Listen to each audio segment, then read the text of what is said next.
David, great to catch up. I've got to say, after all these years, because it's actually been a long time now, thanks to you going off to the States and doing what you're doing there. Yeah. So tell us about your life there. America, life in America, living there, the family, and Yeah. for whom you work now. So we've been here, what, 21 years or something? We thought we'd come here for 5 to see what it's like. And then we haven't left, just immersed ourselves in the culture, and we have family now, and we live in Indianapolis, which has got seasons and snow and all those other wonderful things. And yeah, I work for Porsche now, doing GT3 and GT4 performance support. I work from home, which is great. And I just travel to the events. I did 28 events this year and giving people advice and answering questions about the car because we had a new car for this year, new GT3 car. So there were there's a lot of learning to take place on the part of the customers about how do you best use the car. And we've got some new teams this year as well. So they're new to the car. So more people who need a bit of guidance. And that's what I do. I use all the experience I've managed to garner over the last 40 odd years to try and help out the customers. I wonder how many of them know that they're talking to the race engineer that won world championships and Grand Prix with Williams and has that illustrious background. I don't know. I certainly don't make a point of saying anything about it. They probably wouldn't understand anyway. They probably wouldn't know the names of the drivers. It was so long ago. I mean, did anybody ever know who engineered Fangio's car in the 1980s? Probably not. I don't think he had a race engineer as such, DB. Probably not. No. No. We'll get onto that in a minute, actually, the changing world of the race engineer. But before we do, you just touched upon the number of races you went to. Of course, that's nothing like as dire as doing that number of races from Europe, right? Traveling in the States inland, as it were, is not that difficult and relatively seamless. It's relatively simple. I mean, I try to drive to as many as possible because, having done it as long as I have, I'm just about over being in airports and eating airport food. So I drive to probably quarter to a third of the events. And the rest of them are fairly simple, short flights. So it's not, I mean, the furthest I go is California. In a GT3 touring or something like that, right? Yeah, in my truck, actually. Yeah, my truck. I drive around in a very good, very large diesel truck. Excellent. Excellent. Yeah. So David Brown with Porsche after all these years. So let's go back then, David, to when did you actually join Williams? That's I don't actually know. February 81. Wow. Yeah. Right from the start almost, eh? Carlos Reutemann, early. Alan Jones. Well, the first time I met you was when you and Carlos walked into the drawing office where I was scratching away at my drawing board and sat down on the floor waiting to talk to Patrick. And you sat down there and said, hello. And I went, oh, around the corner of my drawing board. I went, oh, it's Carlos Reutemann. Oh, you didn't say, oh, there's Peter Windsor. You thought there's Carlos Reutemann, right? I'm afraid not, Peter. Oh, but you did introduce yourself, thankfully. I think at the time, well, it probably wasn't then, but Carlos was very keen on having a Tyrrell Jackie Stewart shaped gear lever knob on the 07. Oh, right. Slightly leaning forward curved one, remember? Just fitted the palm beautifully rather than the upright one that AJ had. Yeah. Maybe it was that.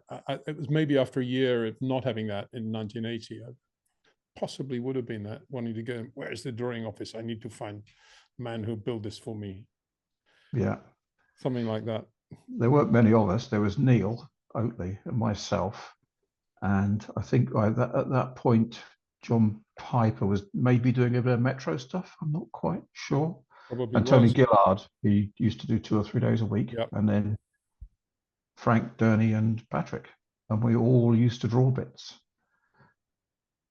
And when you look at the quality of the cars then, and the engineering was superb even then, that obviously Patrick at the head of it all, but the team below him and Patrick, the quality of the engineering at Williams was outstanding relative to the opposition at the time, whether it be Ligier, Lotus, Ferrari. It was at another level then. And that's what, certainly I know that's what attracted Carlos to Williams. And I don't know how aware of that you were, because what could you relate it to other than high standards that you were working to with Patrick, I guess?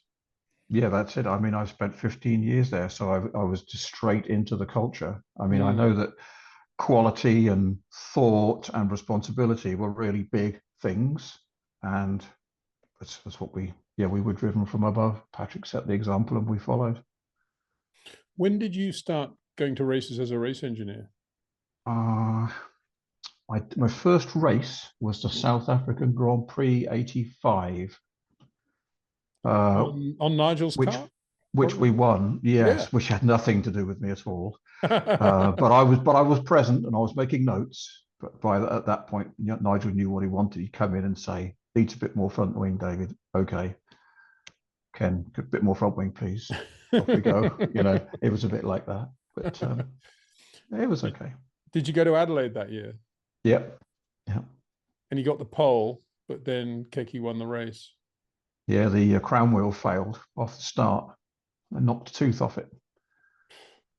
He just said he couldn't see enough to drive the car. The car was vibrating so much because it only had, was a loose tooth running around inside the gearbox. And then came the 11 and the 11B, which, looking back now, and this is not just me saying this, but a lot of people are saying, wow, that was the golden era of Formula One. You had PK Prost, Senna, Mansell, and you had these amazing cars, 1,000 horsepower plus, going through these wide Goodyears at the back and fairly simple basic cars, but again, beautifully engineered, but serious race cars. Memories, Yeah. thoughts on that period? Yeah, so in '86, I looked after the spare cars, depending on what we were, because we had an active car, I think, at the end of the. No, that was 87, yeah. 87, we had the active car at the end of the year. So yeah, I was looking after the spare car. So I was doing the run sheets for both cars. So Frank Durney ran, Nelson, Patrick ran, Nigel, and I helped out. And it was from a personal point of view, it was a great training time for me, because I wasn't able to screw it up too badly, but I was there learning and soaking it all up. So that worked really well. And I thoroughly enjoyed that, and it was a great car, and yeah, we had a lot of good results. Well, it was a great period because it was Honda, as Honda can really do Formula One as well. I mean, massive power, improvements every race, probably. Some of them uncalled for, like the lighter manifolds at Monaco that unexpectedly cracked in the race, went down a gauge. That was '87, wasn't it? Yeah. I remember that. I remember banging on the engine cover and shouting at Alan Chalice. Yeah. I mean, that was a race. That was a Monaco win. That was first Monaco win for Nigel that got away from him. One of my fondest memories of '87 actually is the French Grand Prix after about 5 laps, when Nigel was starting to sing into the radio. I can't remember what he was singing. It was something like Daisy, Daisy, or something like that. He was singing nursery rhymes. Yeah. It was Ricard, of course. I kept thinking Ricard. Of course, it was and Ricard. Yeah, I remember it well. Is it Goto-san? I think it was Goto-san, or maybe may have been a cheater, but I think it was Goto said, Brown-san, what is Nigel saying? You said, oh, he's singing nursery rhymes. What do you think? Yeah. Next question. There was another incident, wasn't there, where Nigel said, I just want a wake up call about 20 laps into the race or something like that. And then about 15 laps, I think it was Jerez, about 15 laps into the race, he said, he said, I didn't want waking up yet, David. I said, oh, I didn't wake you up. Hey, yes, you did. The mirror just came off, hit me in the side of the helmet. And I think that was Jerez. So he was quite happy. There was none of this sort of race engineers coaching you around every corner business. It was just they just set sail. Even sort of for a lot of the tire deg judgment and all that sort of stuff. Are we going to change tires? Are we not going to change tires? Where was it? It was Mexico, wasn't it? That Nelson came in after 8 laps. Berger won the race because he was running Pirellis. Yeah. In the Benetton. I'm not sure if it was 86 or 87. I've got the suspicion it's 86. Yeah. And that was just Nelson going, this isn't working, and pitted after 8 laps. It was a bit like that. And you hear the engineers today, and I often cringe when I hear them say it. And I think, how would Nigel react to what this engineer has just said to his driver? Oh, It's things like, come on, pick up the pace a bit, or can you get the power on a bit sooner through turn 6 on the apex there? I mean, yeah. it doesn't even bear thinking what Nigel would have Oh, said to them. would not have been great. There would have been offers for the person on the other end of the microphone to take the steering wheel and do it themselves. I think, at Or the least. race engineer for Charles Leclerc. This is Charles. Question. Option A, we have possibility of degradation in 5 laps. This may be a problem. Or option B, we can continue as we are. Thoughts? Question. I It would mean, have been a short answer. and he That's didn't right. like it actually. When he actually didn't really like talking much, did he, on the radio at all? And if you spoke to him at the wrong No. moment of the lap, you'd know about it too, right? Oh yes, yeah, that's right. Because in the FW12, the fuel meter on the dash, so the driver was asked to read the fuel meter during the race, and I would have to remind Nigel to do that as he crossed the start finish line. There were times when he didn't really want to answer that question, and I got an answer which was not 4 digits off the meter. um, But it was I, fine. Nobody took offence. It wasn't taken personally. It was no, just and I it was think, just part of yeah, doing that. and because, and I hope I'm not putting words in your mouth here, but because you and I and a few others kind of understood Nigel and the way he was, we knew that all this was actually because he was just so confident in what he was doing, and he was so good at what he was doing. He could actually have all these other things around that psyched out other people, other drivers, other engineers, perhaps even. But we knew what he was really doing, and this guy was seriously quick. And I think the more we have the hindsight, we realize how good he was. Mm.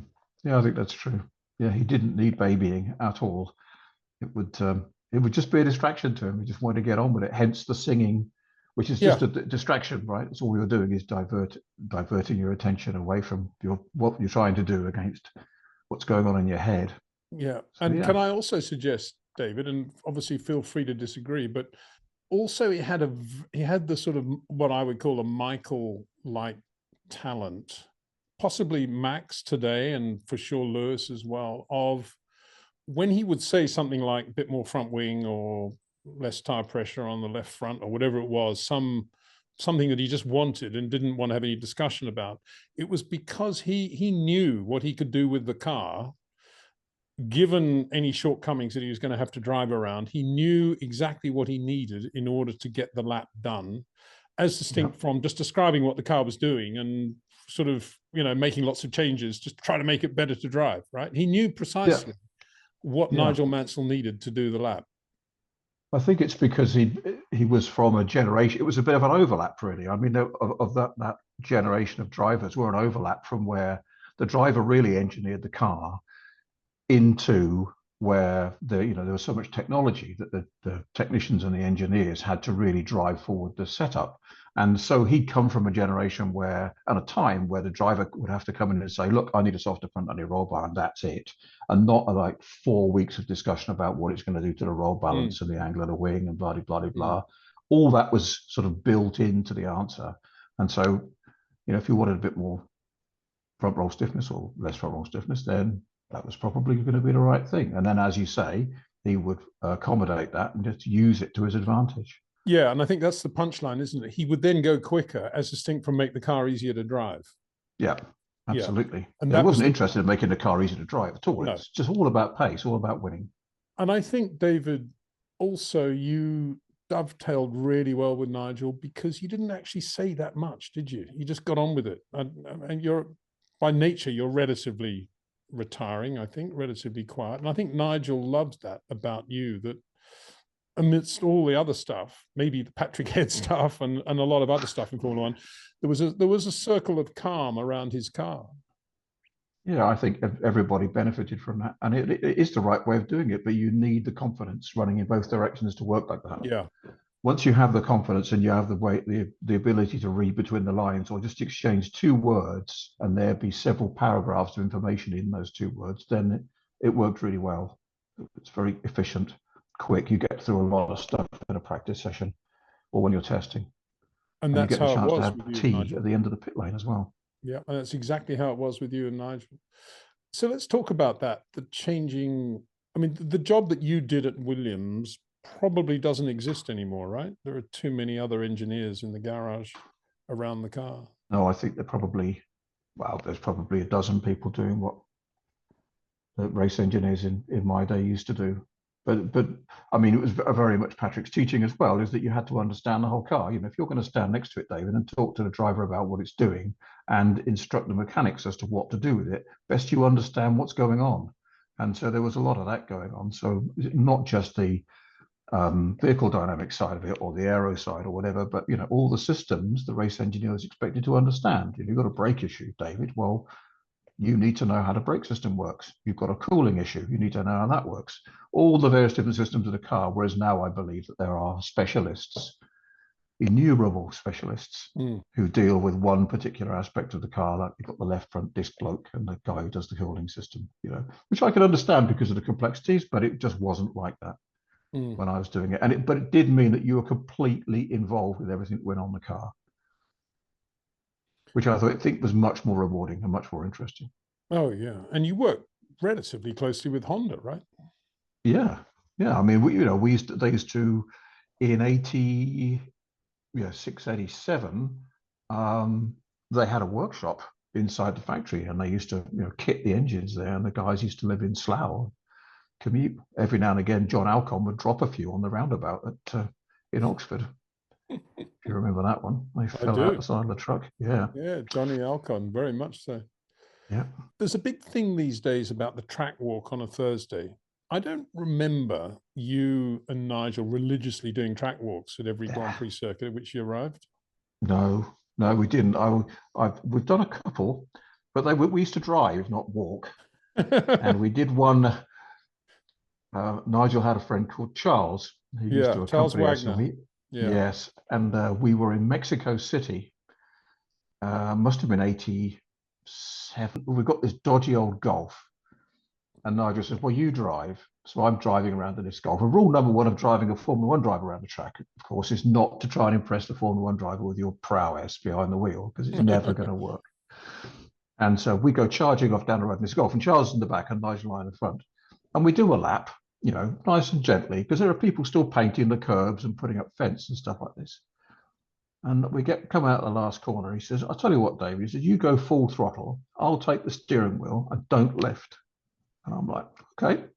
We knew each other well enough then that I didn't just stop and get out of the car. So we carried on. And we got to the first corner, and I lifted very slightly because there was too much fear. And Nigel just flicked this Golf sideways, and we got to the corner. And the rest of the lap, we sort of got through. And we came out of the penultimate corner before you got to what used to be the hairpin by the velodrome there. And Nigel grabbed the handbrake. And we were going reasonably quickly for a Golf. We were probably doing, I don't know, 70 or something like this. But, with my reaction speed and the fact that I absolutely did not think this was going to happen, we ended up sideways on the grass on the left-hand side. And the people who'd been painting the curbs were now climbing up the fence. And I could see these guys scrambling with their fingers up to this chain link fence as we're sliding sideways down there. And thankfully, it didn't roll, and we drove back. But Nigel did offer to do another lap, and both Charles and I declined. We went into the pits. So we did the odd one, but they were very infrequent. Did you learn much about the circuit in the midst of all this? No, quite a lot about the Golf. David, and then there was that whole Judd active ride into passive, and Nigel obviously not very happy and going off to Ferrari, and you staying at Williams. And then it all came to light again with Renault engines and the 14 and the 14B, whole new era. But looking back now, I don't know how many people were at Williams in 1991, probably 120 odd, I would think, something like that. I was going to guess 150, but yeah, maybe, something like yeah, that. It could be. Yeah. And together they produced what remains the most technically advanced Grand Prix car of all time. Has to be. That's madness, isn't it, really? Completely crazy, isn't it, really, when you consider how much went on? I mean, I always think of I think Steve Wise designed the circuit boards, and the circuit boards were made by an outside company, but we made the enclosure. You know, everything, all the way down to building the computer that ran the car, was all done in-house, so we could control the quality of it and the delivery times as well. That's great. There was John Sutton's got a lovely story of testing at Croix-en-Tournois in back end of 90 with the first seamless shift, and Patrick recording it on a voice recorder, the sound of the gear changing, and then taking it back to Frank and saying, we've got to have this for 91. And everything was sort of compressed. A 6-month progress was compressed into 6 weeks. And there was the first paddle shift Williams based on a Sony used to carry the gear lever around in the spares. At the beginning of this, when we first started, we still had the mount was actually built into the chassis for the gear lever and the gear rod to go in, but we never actually fitted it. But we had a backup just in case it all went horribly wrong. It worked pretty well, apart from the selecting 2 gear scenario, which we went through. You remember in Phoenix, we had all the gearboxes off the cars, and into Lagos, we raced to 5 gears. And because the car used to select 2 gears, I don't know, John Sutton would know exactly which gears they were, but it would somehow manage to select, because of thermal expansion, it would effectively select 2 gears. Of course, as soon as you select 2 gears of different ratios, it just goes bang. And so we tried in the warm up a 5-speed gearbox, and it worked fine. You know, it was fine. Nigel adapted immediately. I just took the same top gear and just spread the gears out, and we agreed on what we were going to do. We ran it in the warm, it was fine. And Patrick came into the office at the back of the garage into Lagos and said, right, you know, Ricardo, choose your ratios for your 5-speed gearbox. And Ricardo's like, oh, no, I don't want to do that. And with Nigel less off, looking at each other. And Patrick was not kidding when he was suggesting that Ricardo did this, but he didn't receive the message, Ricardo. And there were a couple of rounds of, no, you're going to do this. And no, I don't want to, before the message was transferred in forthright terms. I think Patrick was crimson. He was so angry because we'd done this. It was one of these things, right? We've done it. We tested it. It worked fine. You know, it was the one way we thought we were going to get through the race, and Ricardo didn't get the message. They were good times, weren't they? And there was that incident in Canada in 91, which obviously was unbelievably disappointing from your point of view and Nigel's. But John Sutton's gone through that in detail, and really it was not Nigel's fault at all. I can't remember what the solution was now, but I think it was that if he'd given it full throttle, if he gave it full throttle, he should have tried to give it no throttle, or vice versa. And anyway, it would have picked up and he would have still made it. But it wasn't his fault, because at the time, nobody knew how he should have reacted to what actually happened. He didn't flick a switch off. It was just, he let the revs get too low, and that was the problem. And a sort of self cutout came in. It was all to do with the shift strategy, wasn't it? It was all to do with how high the blip was set. Yeah. And the blip was set as an offset compared to the RPM that it last saw before you pulled the downshift. Yeah. And when he was coasting, because he'd started having dog-to-dog issues, so he was taking it really gently and, you know, shifting very late and very gently. It confused the system, and it just set a height for the blip which was less than the idle speed, and effectively switched it off. But it was solved with a line of code. That's all it was. But it was just something that never happened before. It just had to happen in the middle of or at the end of a race.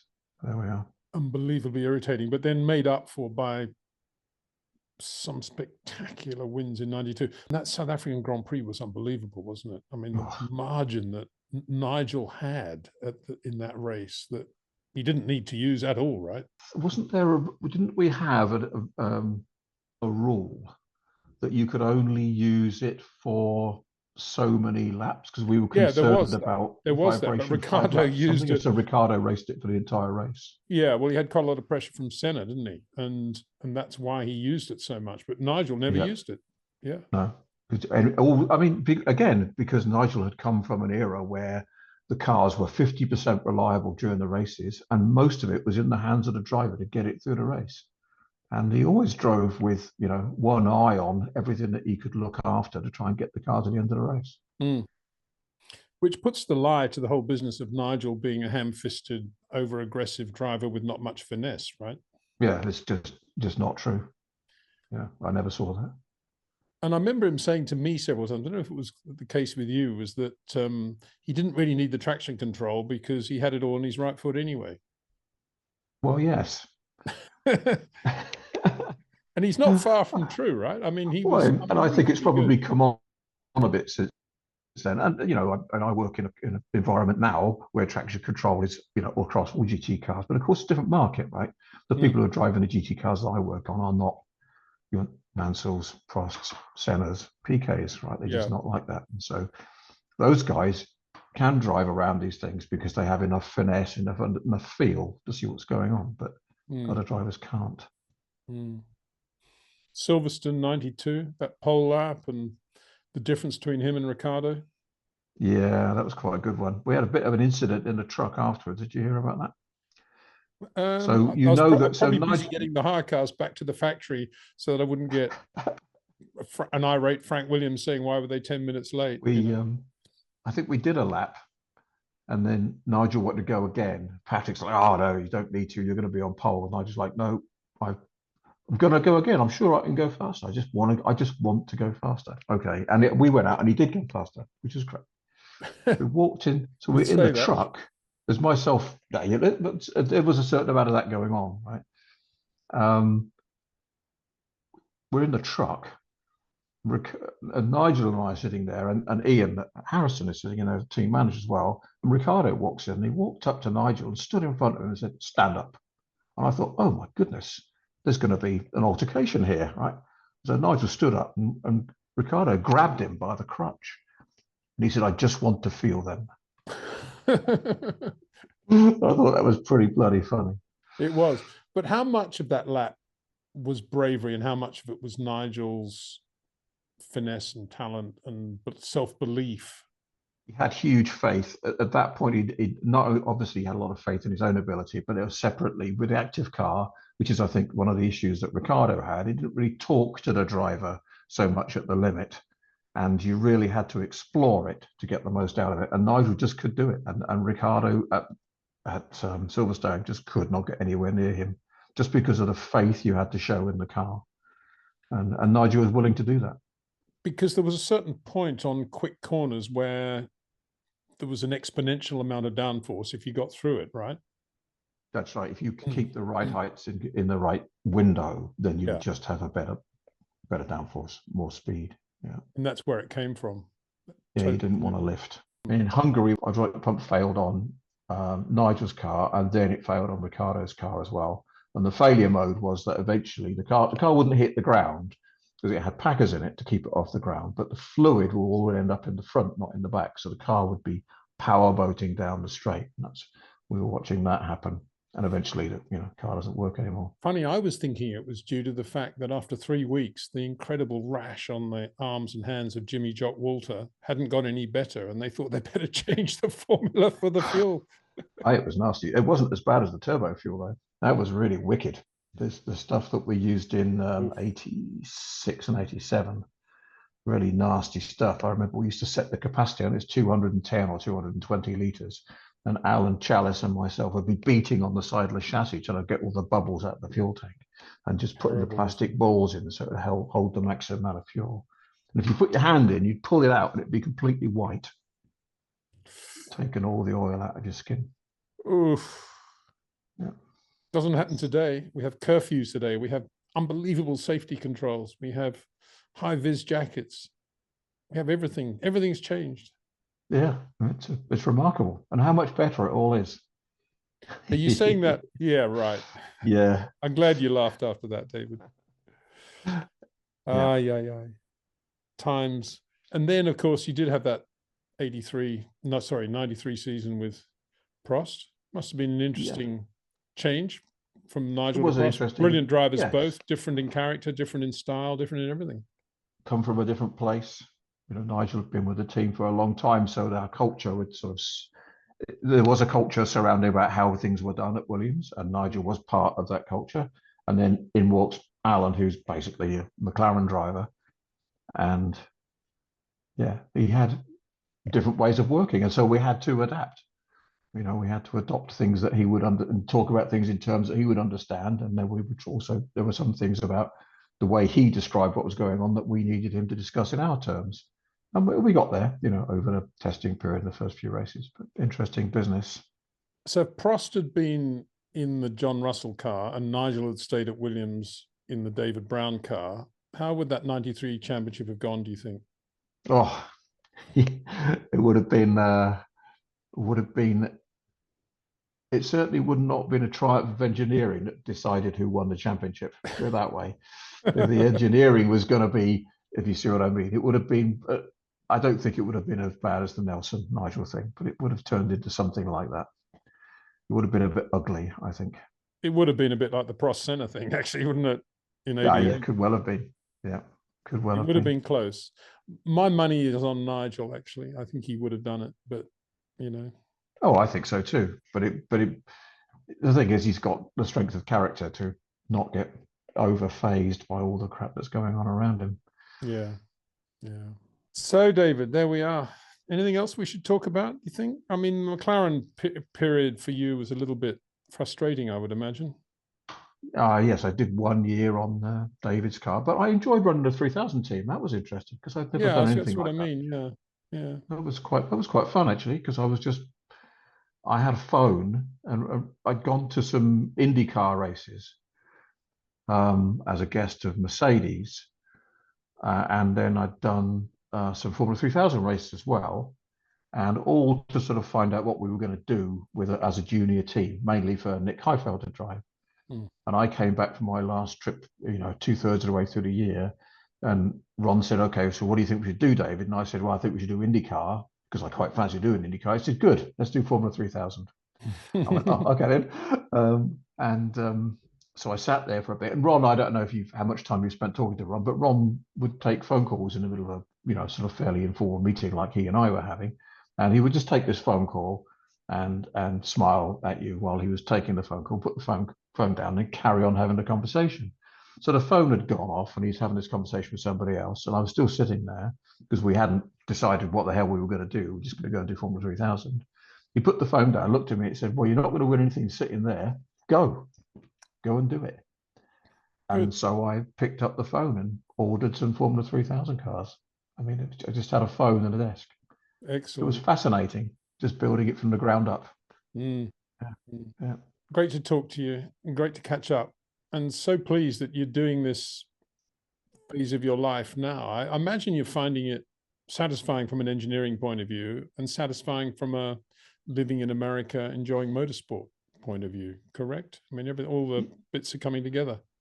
Yeah, I mean, I really enjoy what I do. It's sometimes I'm not competing personally, which is unusual for me because I've spent all my professional life, competing against people because that's what you do when you're racing, right? It's a competition, and so I'm not personally competing for the first time for 40 years or whatever it is. But I'm able to enjoy watching other people compete on my behalf and winning stuff, which is what I want to do. I want to be on the winning team. It couldn't be with a better team company than Porsche, which has enormous American connections as well. If you look at the history of Porsche, going back to Dan Gurney winning Porsche's first Formula One race, Mark Donoghue, all the Porsche development he did with Roger Penske, huge feel for Porsche throughout America. I would imagine when you come to town, when the race is on and it's all happening, I imagine it's a brilliant atmosphere. Yeah, great. And there's, everybody wants to own a Porsche. And if you say sports car to people, they think of Porsche. They really do. So many people, like my dentist, who unfortunately drives a Corvette but wants to own a Porsche. But at least he's got the right idea because he wants to. Well, I'd like a GT3 Touring, please, David. Yeah. Don't know. I can give you a sort of share in my Ram truck, but it's about as far as it goes, really.